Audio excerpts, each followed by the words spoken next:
Təbii ki, bəli, amma tamamilə doğru dediniz. Donald Trump Putin haqqında nə qədər xoş sözlər desə də, amma Putin haqqında ən belə mənfi sözləri də elə Donald Trumpın özü deyib. Yəni, bunun dəfələrlə biz şahidi olmuşuq.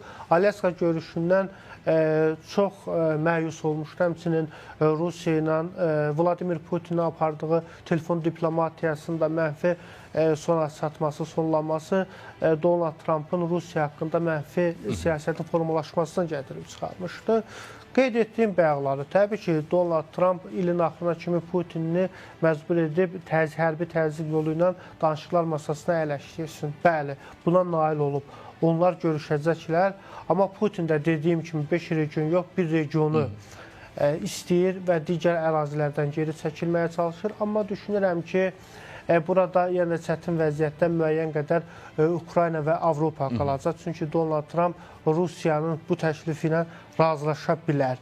Yəni, bundan sonra yenidən Ukrayna ilə və Avropa ölkələrinə Donald Trump danışacaq. Çünki Putinin bu təklifi görünür Donald Trumpın məntiqinə uyğundur, atəşkəsə nail olsun. Yəni, belə bir problem var.